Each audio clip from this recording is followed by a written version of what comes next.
software sucks. This thing's buggy. Don't you have spell check? Out of the mouth of babes. You know, they say there are 3 things that will tell you the truth. Drunk people, children, and yoga pants. So I'm a stand-up comedian, and I also have an English degree, which occasionally means that I spout off romantic, snarky haiku. And I'm also known to recite the body parts of the Canterbury Tales. But 5 years ago, I found myself on an unusual journey in entrepreneurship. You see, my husband had nearly died from a medical error while we were living in Dallas, Texas. And we thought, what better time to return to our hometown, where we hadn't lived in 20 years and we don't know anybody other than mom and dad, to start something risky and daring and not worry about life. Sounds like a really easy journey, right? A straight path to success. Instead, it kind of looks like that, a bit of a winding mountain. Sometimes there's sun, sometimes there's rain. So we set off to create software for writers to take short stories and novels and create narrative-based video games, you know, for word nerds. Are you a word nerd? I'm a word nerd. I like haiku, come on. So what was interesting through that journey is we decided we were going to work with children. Now, I have to tell you something. I'm 40. No pets, no plants, no children. If it can't feed itself, it can't live in my house. Hubby's okay because he's learned how to work the microwave and he's great at takeout. So what were we thinking to take on kids and teach them? We don't have a background as teachers. He's a software engineer, and I'm a stand-up comic. Why would you trust your children to us? Honestly. So that very first summer in 2015, we had 4 children, parents who knew us and trusted us, and figured, hey, we couldn't lose their children if they were in a confined space for a week. We had 2 boys and 2 girls. Now, I have to say, the 2 girls, that made me super happy, because there are less than 15% of women in video game development. So, hey, we were looking at a 50-50 ratio in our first week. That's kind of cool. Rachel, number 1, wanted to create a Minecraft maze runner.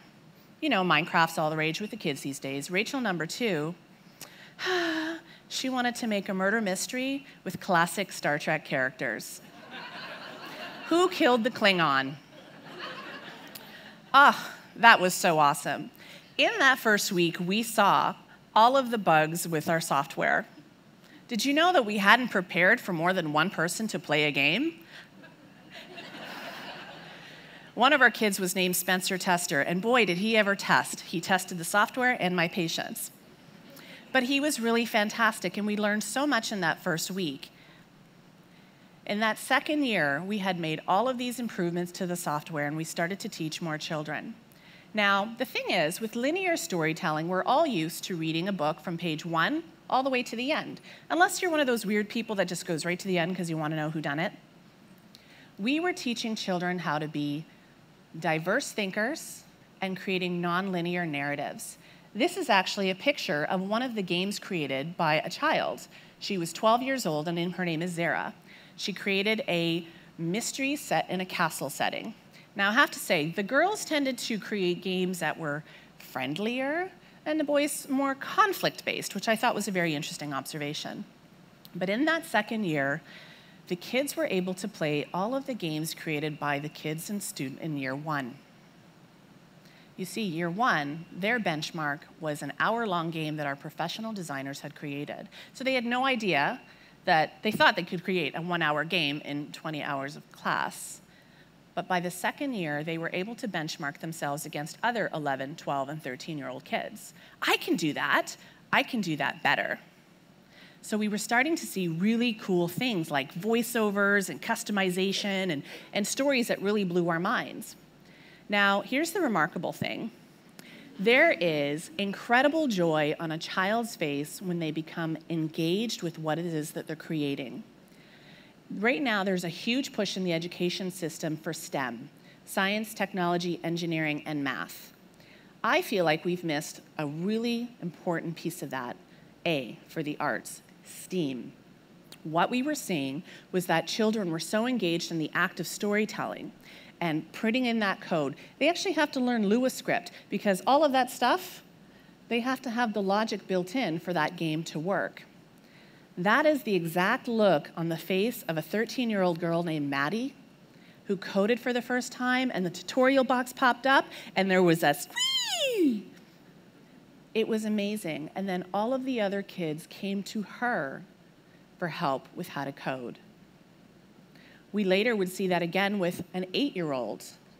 I know. No pets, no plants, no children. What am I doing with your children? Earlier this year, we were asked by Microsoft to come out to Vancouver and teach their employees' children how to make games. Except these children were going to be between the ages of 8 and 12. And in fact, they snuck a 7.5-year-old in there. I guess she was tall for her age. That was an interesting experience. So instead of having solo projects for each child, we had to think about what would the outcome going to be. You know, as adults, we've become very outcome-oriented. So my idea was that these children were coming for 1 week, and they would have a game, and then they would go home on Friday. Well, this was going to be a little bit different. We had 2 groups of 5 girls. I took the younger ones. Blair took the older ones. His team, Team Shadow, created an inverse world of the Disney stories where the bad guys won. I thought that was kind of cool. They're all girls, but they wanted like the deep, gory stuff. And my adorable children wanted to create the adventures of Finn and Gax. They were going to go on a picnic in the woods and meet Super Monkey, Super Kitty, and Julio, the big bad wolf. And at the end of the game, there was going to be 3 swirling portals, and you could choose what happy ending that you were going to have. Now, in entrepreneurship, you are going to experience highs and lows and some surprises. So imagine my surprise when my 7.5-year-old in the group says, I want a jump scare in the game. A jump scare? And she proceeds to draw what I can only describe as a disturbing, bloody doll.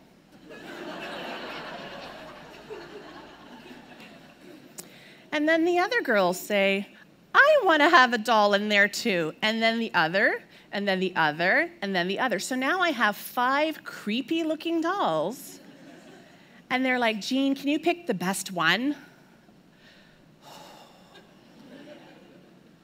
My goodness. So we put them all in. If you pick the yellow portal, that is where you're going to have the creepy dolls that your children drew. I did not encourage this. This is your children. However, I may have been strategic in placing the creepy rendition, Ring Around the Rosie, for added effect. Now, I will tell you, there were audible gasps when I showed them this. Because those children, we assume that girls aren't into horror, but surprisingly, they were really into horror. You know, we want to lump them into unicorns and fairies and princesses. No, these are actually the tamer ones. These are the tamer ones. But these are the surprises that we had not anticipated as educators, that these kids were going to be like really into creepy stuff. I thought that was kind of cool. It surprised me how engaged they were. Their parents of the 8-year-old said, you know, my kid goes to camp for 1 day and she's bored. But you got them engaged for 5 days. And it's not a magic of who we are as educators. It's a magic of that engagement. Because now you have that child who's really excited to see this thing come to life. It's their story, it's their words, and it's their magic. You know, at the end of each camp, we sit down, each of our kids, and we say, so what did you think? Would you do it again? And what they all say is, it was harder than anything I'd ever done in school. And it kind of was scary looking on the Monday, right? Just like anything else in life, when you get started, it's scary.